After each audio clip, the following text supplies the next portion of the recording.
Very good evening to all. आज एक दिल की बात है जो मैं सभी माता पिता से शेयर करना चाहती हूँ। हम सब बहुत ही सुख के साथ में, सुख की अनुभूति के साथ में अपने बच्चों की परवरिश करना चाहते हैं और हम चाहते हैं कि हमारे बच्चे बहुत बड़ा मुकाम हासिल करें ज़िंदगी में। लेकिन एक्चुअल में हम चाहते क्या है? वो मुकाम जिसकी दौड़ में हम लगे रहते हैं वो है क्या? असल में ज़िंदगी के मायने क्या है हमारे लिए, हमारे बच्चों के लिए? एक बहुत बड़ी कंपनी के अंदर एक बहुत बड़ा ओहदा, क्या जीवन का मायना सिर्फ उतना है? किसी अच्छी पोस्ट पे जाना, क्या ज़िंदगी का मायना सिर्फ उतना है? क्या हमारे बच्चों को जिस लंबी दौड़ में हम लगा देते हैं, पैदा होते ही तुम्हें ये बनना है, तुम्हें ये मुकाम हासिल करना है, अगर ऐसा नहीं होगा तो पता नहीं क्या हो जाएगा, क्या वास्तव में ज़िंदगी वो है? हमारे बच्चों का सुख कहाँ पे है? हम अपने बच्चों को ज़िंदगी जीना क्यों नहीं सिखा पा रहे हैं? हमें क्या चाहिए अपने आप से और अपने बच्चों की ज़िंदगी से? आज हम जो कुछ भी हैं, हमारी ज़िंदगी में हम बहुत अच्छे से जानते हैं कि किन चीज़ों से हमें खुशियाँ मिलती हैं और किन चीज़ों को हम सिर्फ इसलिए करते हैं क्योंकि वो हमें करने के लिए या तो कहा गया है या वो हमारी ज़िंदगी का एक अहम हिस्सा बन चुकी हैं। एक रूटीन लाइफ। हमारे बच्चे बहुत सी ऐसी चीज़ें भी शायद करना जानते हैं जो हम नहीं जानते हैं, लेकिन हम उन्हें उन चीज़ों के लिए मौका इसलिए नहीं देते हैं क्योंकि हमें उनकी समझ नहीं है। तो हमारी समझ और हमारे बच्चों का भविष्य कहीं ना कहीं शायद तालमेल नहीं बिठा पाता है और हम उन्हें ये सोचने के लिए मजबूर कर देते हैं कि जो हम सोच रहे हैं सिर्फ वो ही सही है। शायद वो सच ना हो। शायद हमारे बच्चे की खुशी किसी और चीज़ में नहीं तो मैं ये नहीं कहती कि एक ओहदा अच्छी चीज़ नहीं है या एक मुकाम किसी कंपनी में पाना एक अच्छी चीज़ नहीं है, बहुत अच्छी चीज़ है, लेकिन सिर्फ वो ही अच्छी चीज़ है ये ज़रूरी नहीं है। इसलिए बच्चों का बचपन जो है उनसे मत छीनिए, क्योंकि एक बच्चे की मासूमियत, एक बच्चे का बचपन जो है वो तो वापस आना नहीं है। मुकाम शायद एक की जगह दूसरा मिल जाएगा, लेकिन बचपन कहाँ से लाएंगे? तो उन्हें जीने दीजिए। अब ज़िंदगी भी पता नहीं किसने 60 साल तक जीनी है, किसने 70 साल तक जीनी है, किसने 80-90 साल तक जीनी है, और हो सकता है किसी ने 20-30 साल तक ही जीनी हो। कुछ नहीं कह सकते। मैं आज ये बात इसलिए कह सकती हूँ क्योंकि मैंने शायद मौत को बहुत करीब से देखा है। मैंने 5 साल की बच्ची को जाते हुए भी देखा है, 50 साल की उम्र में भी लोगों को जाते हुए देखा है, 30-35 में भी जाते हुए देखा है। और इसलिए शायद मैं आज ये बात कह सकती हूँ कि आज का जो दिन है वो वैल्यूएबल है। आज के दिन में हम क्या अच्छा दे सकते हैं, क्या अच्छा जी सकते हैं, वो वैल्यूएबल है। अपने बच्चों की लाइफ में वो पल मत चुराइए। हम झोंक देते हैं कि सुबह तुम्हें स्कूल जाना है, शाम को वापस आना है, फिर तुम्हें कोचिंग में जाना है, फिर तुम्हें ये करना है, फिर तुम्हें ये करना है, फिर तुम्हें ये करना है, और अल्टीमेटली बच्चा थक हो जाता है और सुबह फिर वही रूटीन होता है।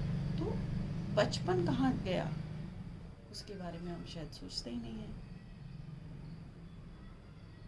वो लम्हे वापस नहीं आने हैं। वो सीख जाएगा। किसी भी पौधे को एक रूटीन टाइम से पहले फल देते हुए हमने आज तक नहीं देखा। तो एक ग्रोथ का एक पेस है, बच्चे की ग्रोथ का भी एक पेस है। आप उसको खींच के बड़ा नहीं कर सकते हैं, आप उसकी समझ को भी खींच के बड़ा नहीं कर सकते हैं। तो उसे नेचुरल तरीके से ग्रो होने दीजिए, उसे नेचुरल तरह से समझ लेने दीजिए, उसे नेचुरल तरीके से ज़िंदगी का आभास करने दीजिए, उसे नेचुरल तरीके से ज़िंदगी जीने दीजिए, ताकि वो सिर्फ कमाना नहीं सीखें, वो ज़िंदगी को जीना भी सीख जाएं, खुश रहना सीख जाएं। और शायद वो एक बेहतर ज़िंदगी भी जी पाएंगे, शायद बेहतर मुकाम भी हासिल कर पाएंगे, और शायद वो हमारे साथ में बेहतर रिश्ते भी बना पाएंगे। Love your children, give them peace. सिर्फ studies studies studies is not life. Let them live, let them be happy.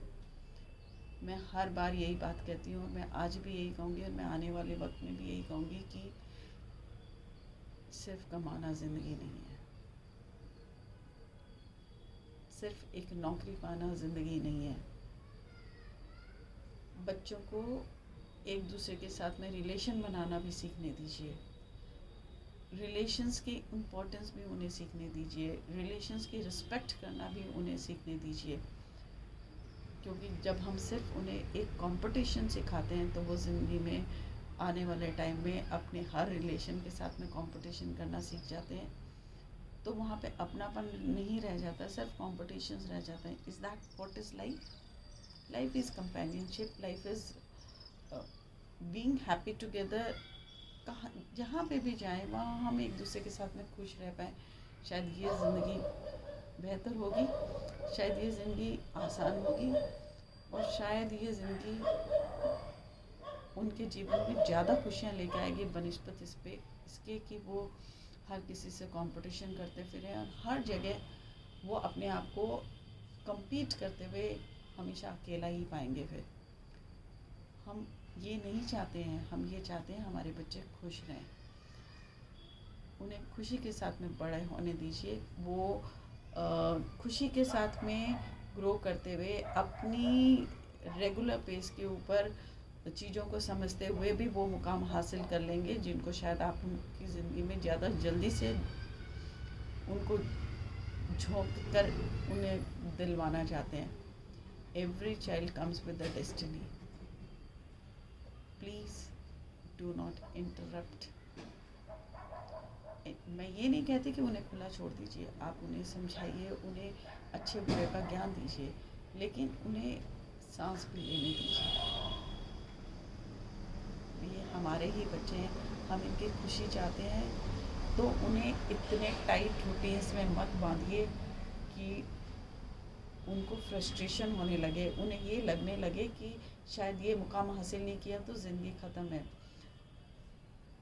मैं सच कहती हूँ, ऐसे ही बच्चे डिप्रेशन का शिकार होते हैं, ऐसे ही बच्चे फ्रस्ट्रेशन का शिकार होते हैं, और ऐसे ही वो बच्चे होते हैं जो सुसाइड्स कमिट करते हैं, जिन्हें ये पता है कि ज़िंदगी में एक मुकाम हासिल नहीं किया तो कुछ और कर लेंगे, ज़िंदगी इससे बड़ी है। वो कभी डिप्रेशन का शिकार नहीं होते, और ना ही वो बच्चे ज़िंदगी को नीरस तरीके से जीते हैं। खुश रहने दीजिए, खुश रहिए, हमारे बच्चों को आबाद रहने दीजिए, बस यही गुजारिश है। Thank you all.